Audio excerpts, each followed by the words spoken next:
বেগম খালেদা জিয়ার অনুপস্থিতিতে বাংলাদেশ জাতীয়তাবাদী দল বিএনপি যে ঐতিহাসিক সন্ধিক্ষণ পার করছে, খালেদাবিহীন বাংলাদেশে এবং খালেদাবিহীন বিএনপিতে এই মুহূর্তে কি রসায়ন হচ্ছে এবং আগামীতে কি ধরনের সমস্যা তৈরি হতে পারে, আমার ক্ষুদ্র বুদ্ধি অনুযায়ী সেই কথাগুলো বলার চেষ্টা করব।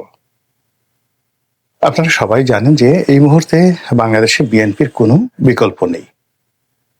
দেশের রাজনীতি, সামনের নির্বাচন, ডক্টর মোহাম্মদ ইউনূস সরকারের কর্মকাণ্ড চালিয়ে নেওয়া এবং ডক্টর মোহাম্মদ ইউনূসের সেফ এক্সিট থেকে শুরু করে দেশের স্থিতিশীলতা, এমনকি স্বাধীনতা, সার্বভৌমত্ব রক্ষা সহ সেনাবাহিনী, পুলিশ বাহিনী, রাষ্ট্রীয় কাঠামো, এটাকে চলমান রাখার জন্য যে পলিটিক্যাল শক্তি দরকার, রাজনৈতিক শক্তি দরকার, সেই রাজনৈতিক শক্তির পুরোটাই এই মুহূর্তে বলতে গেলে বিএনপির উপর নির্ভর করছে। বিএনপি যদি এই সময়টাতে ব্যর্থ হয়, তাহলে এই দেশ সেনাবাহিনীর অধীন চলে যেতে পারে। এই দেশ দক্ষিণপন্থী গ্রুপ, ইসলামিস্ট যারা রয়েছেন, তাদের কবলে চলে যেতে পারে অনেকটা আফগানিস্তানের তালেবানি কায়দায়। অথবা এই দেশে মারামারি, হানাহানি, কাটাকাটি শুরু হয়ে যেতে পারে আফ্রিকার যে দেশগুলোতে গৃহযুদ্ধ চলছে, সেই সুদানের মতো, সেই রুয়ান্ডার মতো। এবং আমাদের এই 18 কোটি জনসংখ্যা অধ্যুষিত বাংলাদেশে যদি কোনো কারণে মন দুর্ভাগ্য আমাদেরকে পেয়ে বসে, বিশ্বাস করেন, মানুষের মাংস, এক মানুষ অন্য মানুষের মাংস কামড়ে খাওয়া ছাড়া আমাদের অন্য কোনো বিকল্প থাকবে না। এবং যখন এই 18 কোটি মানুষকে নিয়ে এই বাংলাদেশ, গাঙ্গেয় বদ্বীপ বিপদে পড়বে, এখন যে সকল বান্ধব আমরা দেখছি, আমেরিকা সেন্ট মার্টিন নিতে চাচ্ছে, ভারত দখল করতে যাচ্ছে, পাকিস্তান তারা নিজেরা দেউলিয়াত্ব সত্ত্বেও বাংলাদেশের রাজনীতির ব্যাপারে নাক গলাতে চাচ্ছে। যদি আমাদের নিজেদের মধ্যে সংহতি না থাকে, উন্নয়নের চাকা উল্টে যায়, রাজনীতির যে স্থিতিশীলতা নষ্ট হয়ে যায়, তাহলে পৃথিবীর কোনো দেশ আমাদের দিকে ফিরেও তাকাবে না। আমরা এই ঢাকা শহরে বসে বসে যারা বিভিন্ন রকম কথাবার্তা বলছি, বিশ্বাস করেন সেই হেলাল হাফিজের কবিতার মতো গ্রাম থেকে লক্ষ লক্ষ মানুষ শহরে আসবে। কোন বাড়িতে খাবার আছে, কোন বাড়িতে অর্থ আছে, খুঁজে খুঁজে প্রত্যেকটা বাড়ি থেকে মানুষ মেরে 5 কেজি চাল, 1 কেজি চাল, 1 মুঠো ডাল নেওয়ার জন্য খুনোখুনি শুরু করে দেবে। আজ প্রায় 15 লক্ষ রোহিঙ্গাকে আমরা খাওয়াচ্ছি রাষ্ট্রীয় অর্থে। বিদেশিরা সামান্য কিছু দান খয়রাত করছে। এই 15 লক্ষ দুধর্ষ রোহিঙ্গা কক্সবাজার অতিক্রম করে চট্টগ্রাম চলে আসবে, নোয়াখালী, কুমিল্লা থেকে শুরু করে ঢাকার উপকেন্দ্রে চলে আসবে এবং আমাদেরকে ছিঁড়ে কুটে খেয়ে ফেলবে। এই যে সমস্যাগুলো, এই সমস্যাগুলো কেবলই মাত্র রাজনৈতিক নেতৃত্ব দ্বারা নিয়ন্ত্রণ করা সম্ভব। কোনো পুলিশ দ্বারা, কোনো মিলিটারি পাওয়ার দ্বারা, কোনো অ্যাটমিক বোমা দ্বারা এই যে চলমান সমস্যাগুলো যেগুলো চলছে, এগুলোর যে ভয়াবহতা, সেই ভয়াবহতা থেকে দেশ এবং জাতিকে রক্ষা করা সম্ভব নয়। এখন রাজনীতির ময়দানে যে ভারসাম্যহীনতা চলছে, আওয়ামী লীগের অবর্তমানে যে একটা বিরাট শূন্যতা, সেই শূন্যতার মধ্যে ছোট ছোট রাজনৈতিক দলগুলো গত 17 মাসে যারা একটি ওয়ার্ডের, মানে গ্রাম অঞ্চলের যে ওয়ার্ডগুলো রয়েছে, ইউনিয়ন পরিষদের যে ওয়ার্ড, সেখানে 2 থেকে 2,500 ভোট পেলে একজন মেম্বার হতে পারে। তো এইরকম 2 থেকে 3,000 ভোট পাওয়ার যাদের যোগ্যতা নেই, এইরকম অন্তত পক্ষে 1000 লোকের তৈরি হয়েছে, সৃষ্টি হয়েছে, যারা 2000 ভোট পাওয়ার কোনো যোগ্যতা এখন পর্যন্ত নেই। কিন্তু গত 17 মাসে এরকম 1000-এর মতো নতুন নেতা, তারা মনে করছে যে তারা এমপি হতে পারে, তারা মন্ত্রী হতে পারে, তারা প্রধানমন্ত্রী হতে পারে, তারা রাষ্ট্রপতি হতে পারে। এবং তারা এই যে তাদের যে অভিলাষ, সেই অভিলাষটাকে পূর্ণ করার জন্য তারা মব করেছে, জুলুম করেছে, অত্যাচার করেছে, এবং রাষ্ট্রের যে মৌল ভিত্তিগুলো আছে সেখানে তারা একের পর এক আঘাত করেছে এবং তারা বিজয়ী হয়েছে। আর এখন এই সময়টিতে এসে 2025 সনের আমি যে ভিডিওটি করছি শেষ রজনীতে, অর্থাৎ 31শে ডিসেম্বর রাত্রে, আজকের দিনের বাস্তবতা হলো ওই 1000 লোক যারা এই সমাজের যারা পিলার ছিল, রাজনীতির শক্তি ছিল, রাষ্ট্রযন্ত্রের শক্তি ছিল, তাদের সবাইকে বলতে গেলে অক্ষম করে, নির্মূল করে, ভয় দেখিয়ে তারা যে বাংলা ভাষায় যেটিকে বলা হয় তাফালিং, তারা যে তাফালিংগুলো করেছে, এখন এই সময়টিতে এসে তারা অলমোস্ট সবাই চুপসে গেছে। 1000 তো দূরের কথা, এখন একজন লোকও ওই মানে যাকে বলা হয় মপ করার মতো, যারা একসময় মপ করত, তারা কেউ আর এখন আগের অবস্থানে নেই। তারা বুঝতে পেরেছে যে 3000 ভোট তারা পাবে না, অধিকন্তু এই সমাজ তাদের জন্য ভয়ঙ্কর হয়ে পড়েছে। তো ধরুন একটা সমাজে বা একটা বনে 1000 হাতি আছে, তো এমন একটা পরিবেশ তৈরি হলো যে 1000 হাতি এই বন থেকে চলে গেল, আর বনের যে খরগোশ আছে যারা, তাদের মানে 1000টি বেলুন তৈরি করা হলো হাতির মতো করে, তার মধ্যে এক একটা খরগোশ ঢুকিয়ে দেওয়া হলো। তো সেই হাতিগুলো মানে বেলুনের মধ্যে থাকা খরগোশগুলো হাতির সুরত ধরে তারা সেই 16-17 মাস পুরো জঙ্গল তারা তাণ্ডব চালালো।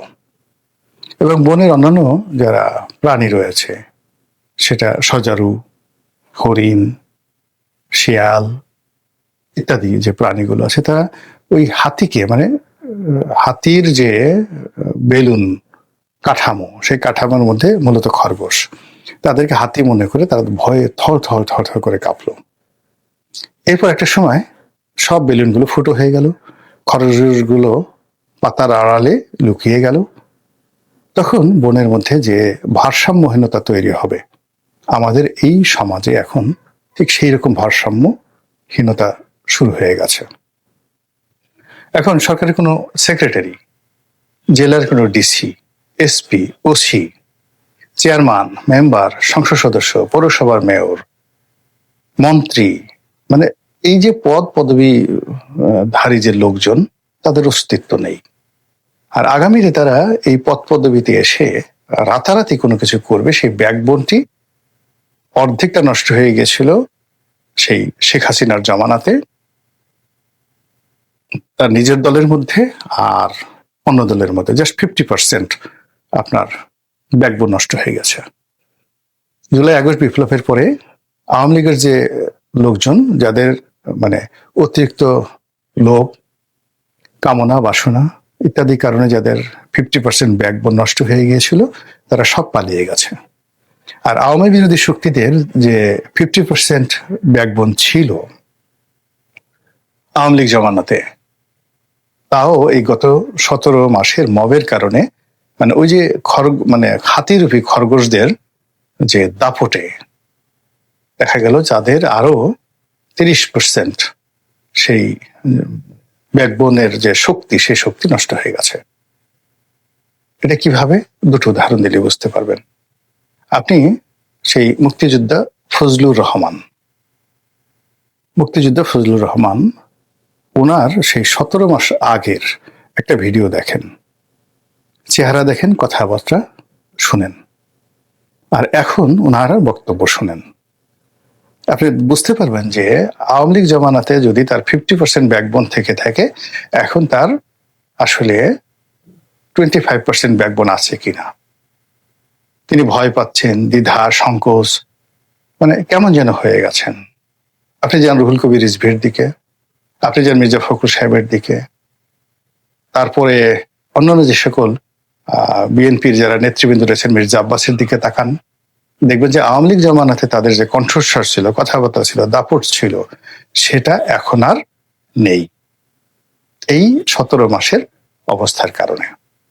এরকম ধরুন আপনার এখন যে ব্যাকবোন আছে, ব্যাকবোন তো বুঝেন মেরুদণ্ড, সেই মেরুদণ্ড ঘাড়ের সাথে, এই মেরুদণ্ড দিয়ে ফুল মানে আপনার যখন শক্তি থাকে আপনি 1 মন বোঝা মাথায় করে নিতে পারেন। বোঝার চেষ্টা করুন, যদি আপনার ব্যাকবোনটি 30% থাকে তাহলে আপনি 1 মন যদি হয় 40 কেজি, 40 কেজির 30% আপনি মাথায় নিতে পারবেন, তাই নয় কি? আচ্ছা, এখন যারা রাজনীতিবিদ রয়েছেন, দেশের যে বোঝা, সেই বোঝার তাদের অংশে যেটি আছে সেই অংশের 30% তারা নিতে পারবেন মাথায়, বাকি 70% তা যত দামি হোক যা কিছু হোক তাদেরকে রাস্তায় ফেলে দিয়ে যেতে হবে, কারণ ওটা মাথায় নিলে মরে যাবে। আর আওয়ামী লীগের যে লায়াবিলিটিস গুলো রয়েছে, সেখানে যে তাদের যে লায়াবিলিটিস, তাদের যে চাহিদা, সেটার দায় দায়িত্ব কিন্তু এই যে অনলি 30% যারা মেরুদণ্ডের অধিকারী তাদেরকে এই দায় দায়িত্ব নিতে হচ্ছে। তাহলে বোঝার চেষ্টা করুন, বিএনপির যারা নেতৃবৃন্দ রয়েছেন টপ টু লো, সবারই শক্তি, সামর্থ্য, ক্ষমতা যা থাকার কথা সেই শক্তি সামর্থ্য এখন তাদের যা থাকার কথা তার 30% আছে। তো এই 30% শক্তি সামর্থ্য দিয়ে তাদেরকে মানে অন্যান্য সময় যদি আওয়ামী লীগ থাকতো বা অন্যান্য রাজনৈতিক দলের স্বাভাবিক অবস্থা থাকতো, তাহলে তারা যে দায় দায়িত্বগুলো মাথায় বা বোঝা মাথায় গুলো নিতেন, তার চাইতে অন্তত 4-5 গুণ বোঝা তাদেরকে নিতে হচ্ছে। ফলে কি হলো, আইদার তারা মরবে অথবা এই দেশের যে সমস্যাগুলো আছে, সম্পদগুলো আছে, যা কিছু আছে, সব রাস্তায় পড়ে থাকবে। অর্থাৎ কিয়ামতের ময়দানের মতো অবস্থা হয়ে যাবে। মানুষ এই দুনিয়াতে কিছু টাকা পয়সার জন্য কত কিছু করে, তো কিয়ামতের ময়দানে সমস্ত পৃথিবীর লুকায়িত ধনসম্পদ, হীরা, মণি, মুক্তা, জহরত, যেগুলো আকাশে, বাতাসে, পানিতে, মাটিতে মিশ্রিত অবস্থায়, লুকায়িত অবস্থায় আছে, আল্লাহ সেদিন সব উন্মুক্ত করে দেবে। কিন্তু সেদিন সেগুলো বহন করার মতো, রাখার মতো প্রয়োজনও থাকবে না, আর সম্ভব হবে না। এখন বাংলাদেশে ধরুন যে বেকার সমস্যা আছে, যে সেন্ট্রাল রিজার্ভের সমস্যা আছে, বৈদেশিক ঋণ আছে, টাকার অভাব আছে, বেকার সমস্যা আছে, এরকম 1000টা সমস্যা। তো সেই সমস্যাগুলো সমাধান করার জন্য যে পরিবেশ এবং পরিস্থিতি দরকার, সেই পরিবেশ পরিস্থিতি, সেই ম্যান পাওয়ার, দক্ষতা, অভিজ্ঞতা নেই।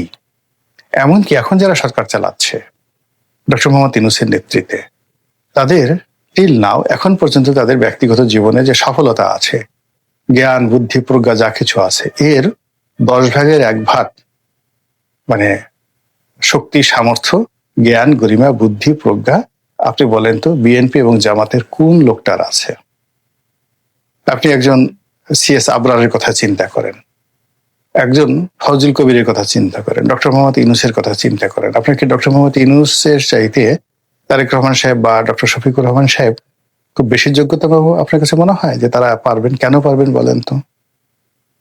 অথবা এখন যারা আছেন, সেটা আসিফ নজরুল হোক, রেজওয়ানা হোক, তারপর চুল সাদা আর এক ভদ্রলোক আছেন, সেই আদিলুর রহমান আছেন, খলিলুর রহমান আছেন, মানে এদের সবার তো ব্যক্তিগত জীবনে শিক্ষা, দীক্ষা, অর্থনৈতিক ভিত্তি, ব্যবসা বাণিজ্য বিএনপি, আওয়ামী লীগ, জামাতের যে কোনো নেতার চেয়ে বেশি, কিন্তু তারা পাচ্ছেন না কেন? ওই একই সমস্যা, তাদের ভার বহন করার ক্ষমতা আছে 10%, আর সমস্যা হলো 100%। তারা পারছেন না, অনলি 10% সমস্যার সমাধান করতে পারছেন। বিএনপির ক্ষেত্রে এটা আরো বেশি হয়ে যাবে। তো কাজে বিএনপি ক্ষমতায় এলো, রাষ্ট্র পরিচালনা করলো, এতে কি সমস্যার সমাধান হবে? হবে না। অধিকন্ত বিএনপির যে অভ্যন্তরীণ দ্বন্দ্ব, সংঘাত, ক্রন্দল যেটা রয়েছে, সেটি বেগম জিয়ার অনুপস্থিতিতে আগামী 7 থেকে 10 দিনের মধ্যে এমন প্রবল আকার ধারণ করবে যে বিএনপি দেশ জাতি ইলেকশন নিয়ে চিন্তা করা তো দূরের কথা, নিজের ঘর সামলানোর জন্য তাকে মানে 10 বার দৈনিক 10 বার ইয়ানফসি বলতে হবে। দ্বিতীয়ত, বেগম জিয়াকে ঐক্যের প্রতীক মনে করে বিএনপির উপরে অনেকে রহম করেছেন, অনেকে বিএনপিকে সমীহ করেছে। বেগম জিয়ার সাথে অনেকের ব্যক্তিগত সম্পর্ক, বিশেষ করে জামাতের ব্যক্তিগত সম্পর্কের কারণে অনেক কিছু হয়নি, কিন্তু আগামী 15 দিনে দেখবেন যে জামাত ধৈর্য হারিয়ে ফেলেছে। ধৈর্য হারিয়ে ফেলার পর বিএনপি ধৈর্য হারিয়ে ফেলবে। এর ফলে কি হলো, 17 বছর পরে তারেক রহমান সাহেব বাংলাদেশে যে এসেছে, তিনি এই যে চলমান সমস্যার আগা মাথা কোনো কিছু বুঝতে পারবেন না। এটা কেউ বুঝতে পারে না। সম্রাট বাবরও পারেননি, আলেকজান্ডারও পারেননি, তাকে ভারত থেকে চলে যেতে হয়েছে। তো কাজেই এই যে সামনে যে দিনগুলো, তারেক সাহেব এসছে, নতুন নেতৃত্ব তৈরি হচ্ছে, সামনে ইলেকশনের যে শিডিউল, সেই শিডিউল অনুযায়ী প্রস্তুতি নেওয়া, ইলেকশনে জয়লাভ করা, ভোটার আনা, তারপর শেষে ক্ষমতা গ্রহণ করা ইত্যাদি সবকিছু। এর মধ্যে ভারতের হেজিমনি, পাকিস্তানের ইন্টারফিয়ারেন্স, আমেরিকার যাকে বলা হয় এখানে নানা কূটনৈতিক তৎপরতা, পশ্চিমাদের চাপ, ডক্টর মোহাম্মদ ইউনূসের সরকারের সমস্যা, আওয়ামী লীগের বিভিন্ন ফোড়ন কাটা চক্রান্ত, সব মিলিয়ে আপনার কাছে কি মনে হচ্ছে খালেদা জিয়া বিহীন যে বাংলাদেশ বা বিএনপি, এটা কি বর্তমান বিএনপি যারা নেতৃত্ব রয়েছেন তাদের জন্য খুবই সুখকর হবে নাকি কঠিন হবে? মহান আল্লাহ আমাদের সবাইকে হেদায়েত দান করুন। আমাদের মহান মুক্তিযুদ্ধ আমাদের জাতীয় জীবনের এক গৌরব উজ্জ্বল অধ্যায়। এই বাঙালি জাতির হাজার হাজার বছরের যে অর্জনগুলো রয়েছে, শ্রেষ্ঠতম অর্জন, যে অর্জন নিয়ে সারা দুনিয়াতে আমরা গর্ব করতে পারি। আমাদের রাজনীতি, আমাদের অর্থনীতি, আমাদের চিন্তা, আমাদের শিল্প, আমাদের সাহিত্য, যত অর্জন রয়েছে হাজার হাজার বছরের পুরনো সে অর্জনগুলোর মধ্যে আমাদের মহান মুক্তিযুদ্ধ, আমাদের ভাষা আন্দোলন, এগুলোর সঙ্গে আসলে কোনো কিছুর তুলনা করা যাবে না। পৃথিবীর খুব অল্প কয়েকটি জাতি যাদের স্বাধীনতার আকাঙ্ক্ষা চিরন্তন, তারা কখনো পরাধীন থাকতে পারেনি, পরাধীনতা তাদের পছন্দ ছিল না, এবং যখনই কোনো বিদেশি শক্তি এসেছে অমনি তারা বিদ্রোহ করেছে। এ সকল জাতিগোষ্ঠীর মধ্যে শীর্ষতম জাতিগোষ্ঠী হিসেবে বাঙালির নাম আসবে। তা সেই ব্রিটিশদের বিরুদ্ধে হোক, মুঘলদের বিরুদ্ধে হোক, সুলতানি জমানায় কিংবা তারও আগে দিল্লির যে শাসন ছিল, গর্জে উঠেছে বারবার বাংলার জনগণ। কখনো সফল হয়েছে, কখনো ব্যর্থ হয়েছে, কিন্তু এ জাতিকে অবদমিত করে রাখা যায়নি। শত শত বছর তারা কেবলই মাত্র বিদ্রোহ করেছে। তো এই যে বাঙালির বিদ্রোহ করা, বাঙালির স্বাধীন হওয়া, এর ধারাবাহিকতায় আমরা যে 1971 সনে পাকিস্তানের কাছ থেকে আধুনিক একটি রাষ্ট্র ব্যবস্থা কায়েমের লক্ষ্যে স্বাধীন হয়েছি, স্বাধীনতা যুদ্ধের মাধ্যমে, মহান মুক্তিযুদ্ধের মাধ্যমে। এই গৌরব পৃথিবীর অল্প কয়েকটি জাতিগোষ্ঠী রয়েছে যারা সরাসরি যুদ্ধ করে জয়লাভ করেছে, সরাসরি, তাও আবার বিদেশি শক্তির সঙ্গে। আমেরিকা, বাংলাদেশ, এরকম অল্প কয়েকটি দেশ রয়েছে। তো আমাদের সেই মহান মুক্তিযুদ্ধের মহান উপাখ্যান এবং এই মুক্তিযুদ্ধে যারা নেতৃত্ব দিয়েছেন এবং এই মুক্তিযুদ্ধে যারা সহযোগিতা করেছেন, দেশে এবং দেশের বাইরের নানা রকম সাহায্যকারী শক্তি, তারা এই জমিনের সবচেয়ে শ্রেষ্ঠতম সম্মানিত ব্যক্তি বা সম্মানিত রাষ্ট্ররূপে গণ্য হওয়ার কথা।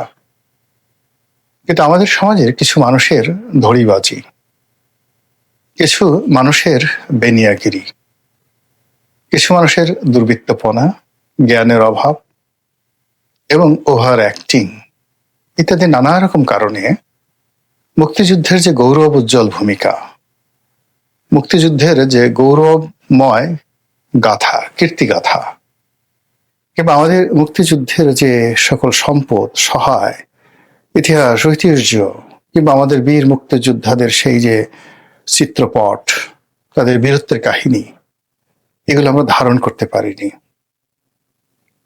সময়ের বিবর্তনে, আমাদের ভুলের কারণে এখন মুক্তিযুদ্ধ নিয়ে নানা রকম নেতিবাচক কথাবার্তা হচ্ছে এই 2025 সনে।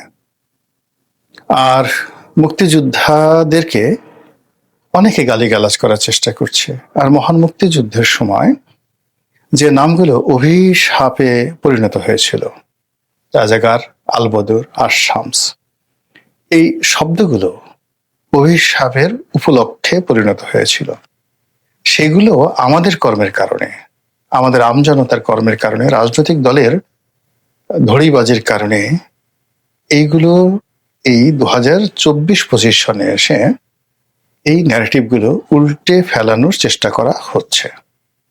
আমাদের যে বিপ্লব হলো 2024 সনে, যে বিপ্লব হলো, সেই বিপ্লবের অন্যতম একটি স্লোগান ছিল, তুমি কে আমি কে, রাজাকার রাজাকার। মুক্তিযুদ্ধ এবং মুক্তিযোদ্ধাদের প্রতি মানুষ কতটা বিরক্ত হলে, কতটা বিক্ষুব্ধ হলে নিজেদেরকে মুক্তিযুদ্ধের বিপরীত শক্তি, ভিলেন যারা ছিল মুক্তিযুদ্ধের, সেই ভিলেনের উত্তরাধিকারী রূপে দাবি করতে পারে।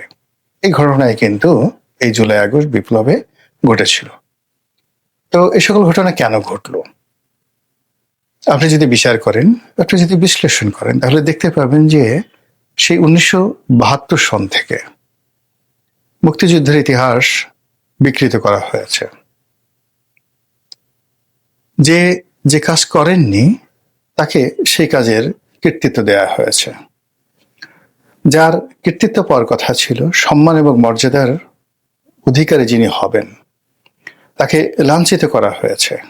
অনেক মুক্তিযোদ্ধা যাদেরকে প্রাপ্য সম্মান দেওয়া হয়নি, আর অনেক অমুক্তিযোদ্ধা তারা রাতারাতি মুক্তিযুদ্ধের কমান্ডার সেজে রাষ্ট্রের বড় বড় পদ পদবিতে বসে, যেভাবে যারা চাক্ষুষ সাক্ষী ছিলেন মুক্তিযুদ্ধের এই 9 মাস সময়টিতে, তাদের পঞ্চ ইন্দ্রিয়, নাক, কান, চক্ষু ইত্যাদির উপর যে নির্যাতন চালানো হয়েছে, সেটা কিভাবে? ধরুন, আপনি একজন লোককে দেখলেন যে লোক মুক্তিযুদ্ধ করেননি, আপনি দেখলেন যে লোক রাজাকার ছিল, আলবদর ছিল, আসাম ছিল, মুসলিম লীগার ছিল, শান্তি বাহিনীর কমিটি ছিল। তো আপনার চোখের সামনে হঠাৎ করে সেই লোক বলল যে আমি মুক্তিযোদ্ধা কমান্ডার ছিলাম। আপনার যেহেতু ক্ষমতা নেই, এই কারণে আপনি সে দৃশ্য দেখলেন, কিন্তু আপনি প্রতিবাদ করতে পারলেন না। কিন্তু আপনার অন্তরের অন্তঃস্থলে এক ধরনের বেদনা, এক ধরনের হতাশা, এক ধরনের ক্ষোভ তৈরি হয়ে যাবে। এর ফলে আপনি অনেক সময় নিজে বিভ্রান্ত হবেন, বিক্ষুব্ধ হবেন এবং খিস্তি খাও করতে থাকবেন, যেটি 1972 সন থেকে আমাদের দেশে শুরু হয়ে গিয়েছিল। পরবর্তীতে এই মুক্তিযুদ্ধ নিয়ে নানা রকম ন্যারেটিভ তৈরি করা হয়েছে, নানা মিথ্যা গল্প, মিথ্যা কাহিনী, মিথ্যা ইতিহাস রচনায় হাত দেওয়া হয়েছে এবং মুক্তিযুদ্ধকে পুঁজি করে রাজনীতির ক্ষমতা এবং রাষ্ট্রনৈতিক ক্ষমতা কুক্ষিগত করার জন্য একটা বিরাট চক্র, তারা তাদের যে আত্মমর্যাদা, এই জাতির ইতিহাস ঐতিহ্য সবকিছু বিসর্জন দিয়ে সাধারণ মানুষদেরকে বিভ্রান্ত করেছে। এবং মুক্তিযুদ্ধের নামে কিংবা মুক্তিযোদ্ধার নামে অনেক বড় বড় অপকর্ম, জাতিসত্তার অপমান এবং আমাদের পুরো রাষ্ট্র ব্যবস্থাকে যেভাবে হুমকির মুখে ফেলে দেওয়া হয়েছে, ফলে অনেকের কাছে এই মুক্তিযুদ্ধের ইতিহাস নিয়ে কারো কারো আবেগ, কারো কারো মায়া কান্না, এটা অনেকটা কুমির আশ্রুর মতো মনে হয়েছে। কুমিরের চোখ দিয়ে যখন অশ্রু পড়ে, সাধারণত কুমিরের চোখ দিয়ে অশ্রু বা চোখের জল পড়া দৃশ্য আমরা কেউ দেখিনি। এটা খুবই একটা নিষ্ঠুর প্রাণী, সবসময় পানির মধ্যে থাকে, এর চোখ দিয়ে পানি পড়লো বা না পড়লো পানির সঙ্গে মিশে যায়। এর জন্য এটাকে অনেক সময় কুমির আশ্রু বা কুম্ভীর আশ্রু এটা বলা হয়, কুমিরের চোখে পানি। নিষ্ঠুর একটা ব্যক্তি যখন কান্নার অভিনয় করে, তখন তাকে কুম্ভীর রাষ্ট্র বা কুমির রাষ্ট্র বলা হয়। তো সেই দিক থেকে আমাদের যে মুক্তিযুদ্ধ, সেই মুক্তিযুদ্ধ 1971 থেকে আজ অবধি সত্যিকার অর্থে মুক্তিযুদ্ধের ইতিহাস, ঐতিহ্য, সাহিত্য, সংস্কৃতি, চলচ্চিত্র, গান, নাটক, কবিতা, এগুলো যারা রচনা করেছেন তাদের প্রসঙ্গ আলাদা, এটা একটা ন্যারেটিভ। কিন্তু রাষ্ট্র ক্ষমতা ব্যবহার করে, মুক্তিযুদ্ধ নাম ব্যবহার করে, মুক্তিযোদ্ধাদের নাম ব্যবহার করে আমাদের রাজনৈতিক দলগুলো বিভিন্ন সময় যে তাদের তকদির হাসিল করার চেষ্টা করেছে, তাদের পকেট ভারী করার চেষ্টা করেছে, রাষ্ট্র ক্ষমতা দখল করার চেষ্টা করেছে, মানুষের মধ্যে একটা আবেগ তৈরি করার চেষ্টা করেছে এবং রীতিমতো এটাকে একটা রীতিমতো ব্যবসা বানানোর চেষ্টা করেছে। এর ফলে কি হলো, সাধারণ জনগণ আমাদের দেশের কিছু রাজনৈতিক দলগুলোকে মুক্তিযুদ্ধের ফেরিওয়ালা হিসেবে টিটকারি করে। আর সেই টিটকারির মধ্যে 1 নম্বরে আওয়ামী লীগ। বলা হয় যে আপনি যদি রাজাকার হন বা যত বড় রাজাকার হন, আপনি আওয়ামী লীগে যদি যোগদান করেন, আওয়ামী লীগের মেশিনের মধ্যে ঢোকার সঙ্গে সঙ্গে আপনি মুক্তিযোদ্ধা হয়ে বের হয়ে যাবেন। তো এই যে এই কথাগুলো একসময় প্রয়াত সালাউদ্দিন কাদের চৌধুরী সাহেব বলে গেছেন যে আওয়ামী লীগের একখান যন্ত্র আছে, সেই যন্ত্রের মধ্যে রাজাকার ঢোকার সঙ্গে সঙ্গে সেখানে দিয়ে মুক্তিযোদ্ধা বের হয়। ভালো কথা। এবং একথা আওয়ামী লীগ অন্তঃস্থল থেকে বা বুকে হাত দিয়ে অস্বীকার করতে পারবে না। এর কারণ হলো ইতিহাসে অনেক সন্ধিক্ষণে তারা এই কাজটি করেছে, জেনে হোক, অজেনে হোক, বুঝে হোক, না বুঝে হোক, ইচ্ছাই হোক, অনিচ্ছায় হোক, তারা এই কাজটি করেছে। রাজাকারদের পুনর্বাসন করা, মুসলিম লীগারদেরকে পুনর্বাসন করা, এটা বঙ্গবন্ধুর জমানাতি হয়েছে। অনেকে এটাকে উদারতা বলার চেষ্টা করছেন, অনেকে মাহাত্ম্য বলার চেষ্টা করছেন, অনেকে এটিকে রিকনসিলিয়েশন বলার চেষ্টা করছেন। কিন্তু বাস্তবতা হলো যে এই কাজগুলো বঙ্গবন্ধু করেছেন বা করতে বাধ্য হয়েছেন দলের মধ্যে বঙ্গবন্ধুর ঘনিষ্ঠ কিছু মানুষের দ্বিচারিতার কারণে। যেমন ধরুন, একজনের নাম করিম, আওয়ামী লীগ করে। করিমের ভাই রহিম বিখ্যাত এবং কুখ্যাত রাজাকার, তাকে ধরা হলো। এখন যিনি আওয়ামী লীগ করেন তিনি সরাসরি বঙ্গবন্ধুর কাছে চলে এলেন, আমার ভাই এটা করেছে ওটা করেছে বলে কান্নাকাটি করে বঙ্গবন্ধুর কাছ থেকে একটা আদেশনামা নিয়ে ভাইকে মুক্ত করে ফেললেন। এরকম শত শত হাজার হাজার ঘটনা ঘটে গেছে। পরবর্তীতে যখন আওয়ামী লীগ সরকারের পতন হলো, এই মুক্তিযুদ্ধকে নিয়ে বিএনপির যারা লোকজন আছে তারাও কম ব্যবসা করেনি। স্বয়ং প্রেসিডেন্ট জিয়াউর রহমান তিনিও মুক্তিযোদ্ধাদেরকে তার দলে ভিড়ানোর প্রাণান্ত চেষ্টা করেছেন এবং তিনি নিজে মুক্তিযোদ্ধা হওয়া সত্ত্বেও তার সরকারে মুসলিম লীগ, আলবদর, আশামস, জামাত থেকে শুরু করে যত ঘরানার লোক আছে সবাইকে তিনি আশ্রয় দিয়েছেন।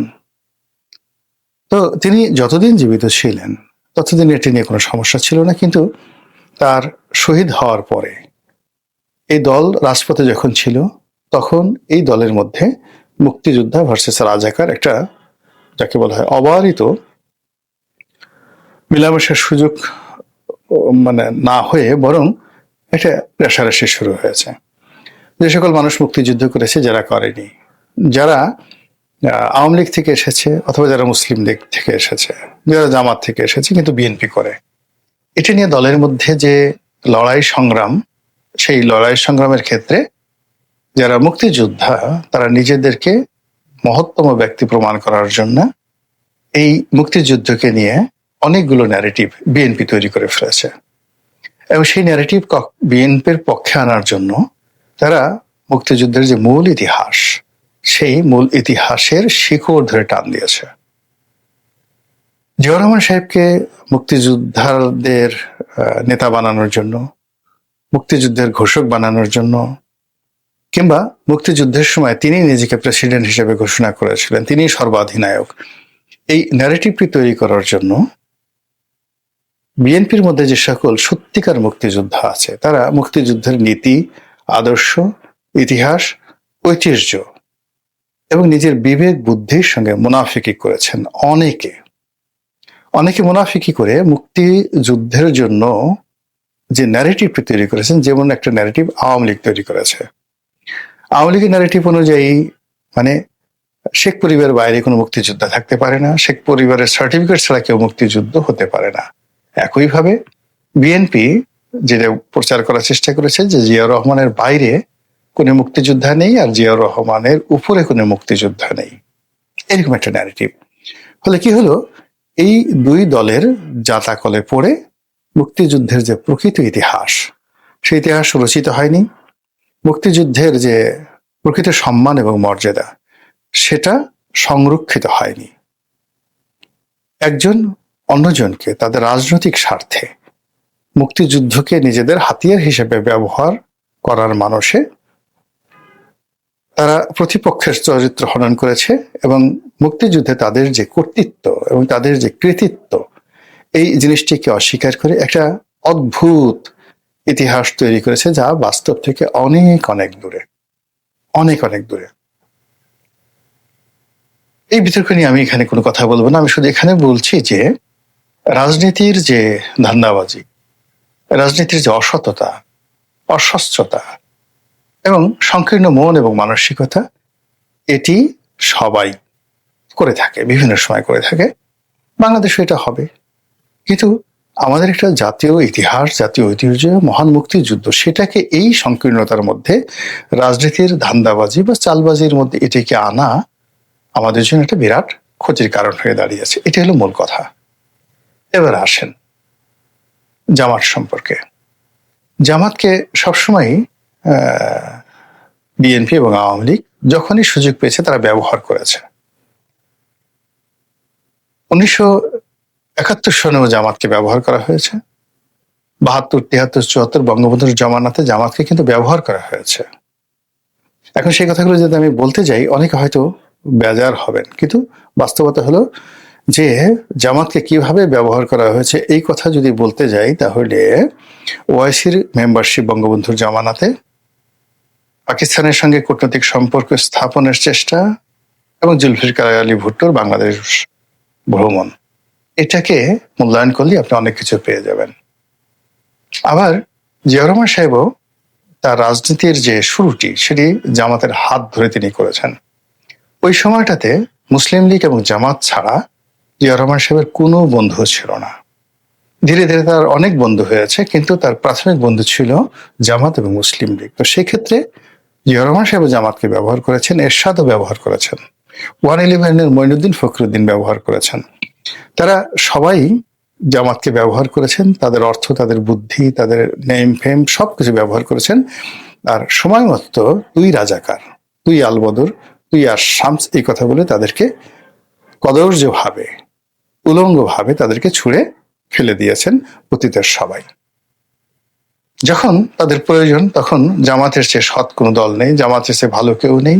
আর যখন তাদের প্রয়োজন শেষ তখনই তারা ধর্ষণকারী, তারা মুক্তিযুদ্ধ বিরোধিতা করে এবং তাদের সঙ্গে মুক্তিযুদ্ধের কোনো সম্পর্ক নেই। ফলে জামাত 1971 থেকে আজ অবধি মানে তাদের জীবনে যদি সবচেয়ে একটা সুন্দরতম সময় আসে, আনন্দ ঘন সময়, সবচেয়ে মধুরতম সময়।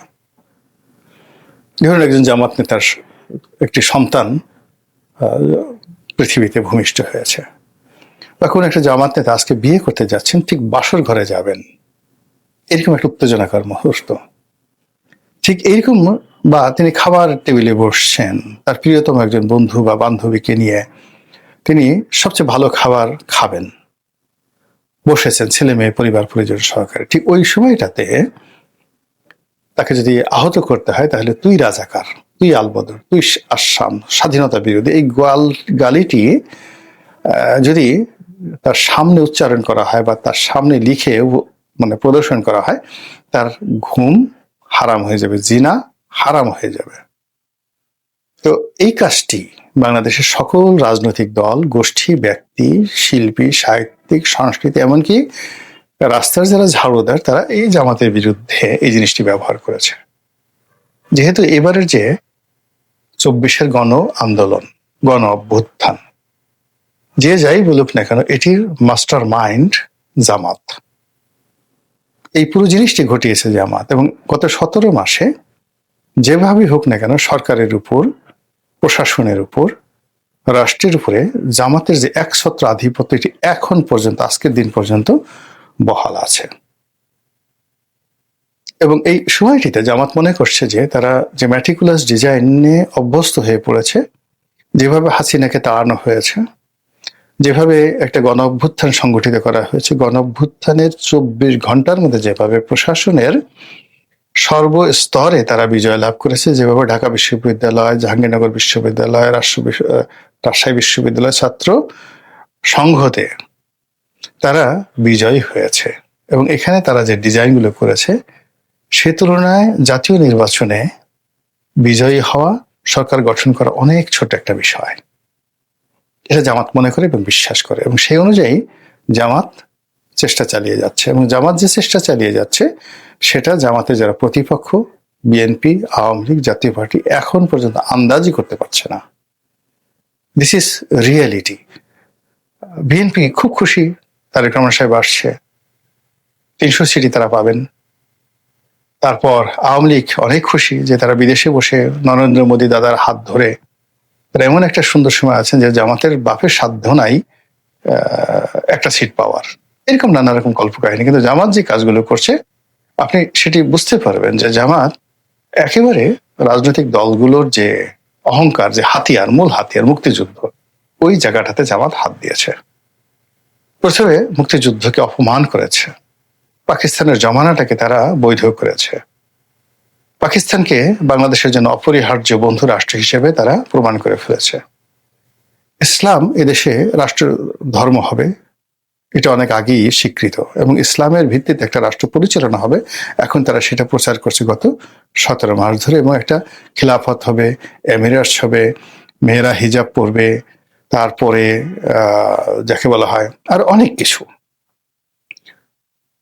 এই জিনিসগুলো তারা বলে ফেলেছে, ইটস এ ওপেন সিক্রেট। এবং জামাত ক্ষমতায় আসলে কি কি করবে এটারও মহড়া গত 17 মাসে তারা দেওয়ার পরেও জামাতের একটা পশম স্পর্শ করার ক্ষমতা রাজনৈতিক দলের হয়নি।